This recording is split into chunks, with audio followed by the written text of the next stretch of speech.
When we think of human trafficking, we imagine that it's occurring miles away from us, when in actual fact it may be occurring on your own doorstep. Now, despite the fact that millions are affected across the globe, it's really important to remember that each one of those numbers represents a really frightened victim. Now, with the help of the Medal Trust, I got to sit down with Mira, who was trafficked from Asia to the UK, to hear her story. When did you become aware that something was not right? You know, from very first point, I know this was not right, because I went for a job interview and I've been raped there, and they took my neck pictures and my videos, and they were like threatening me and blackmailing me, and I start working, and from very first day I know something bad happened with me. How did you come to being in the UK from Asia?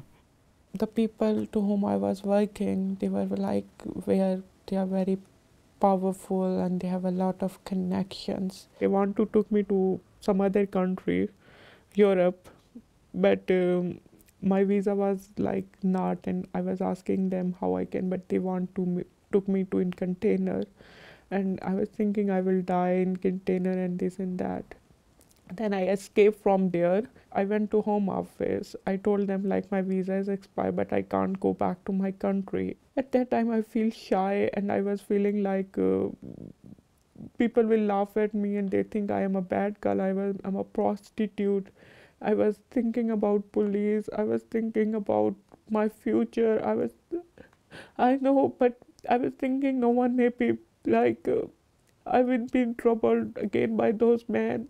I had chat with Home Office people. Then I said, please don't tell anybody. But this was my life story. So the Medal Trust, they were able to show you that, you know, there was hope for the future and give you some support. They helped me. They put money on me. They are helping me, sending me counseling. They are doing things for me.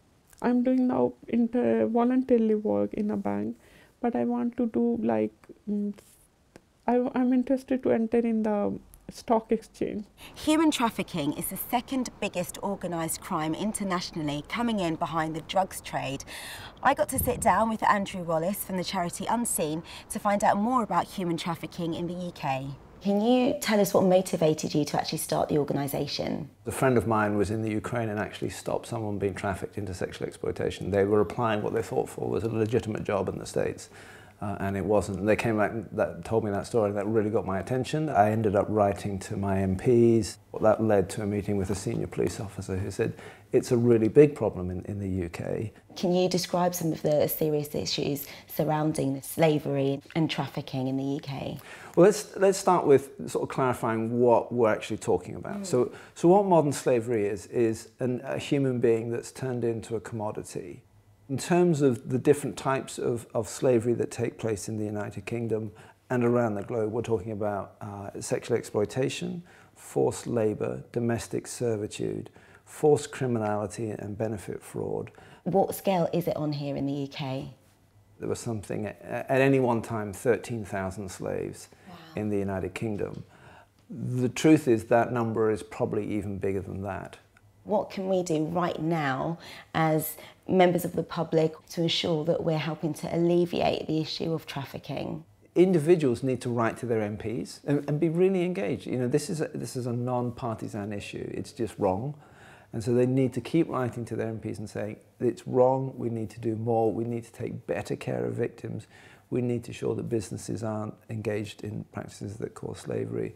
We need police that are focused on this issue, and I need you as my local MP to speak up for these people and to make sure that the law's reviewed, that it's delivering what we wanted it to review, and if it isn't, let's change it and make it better.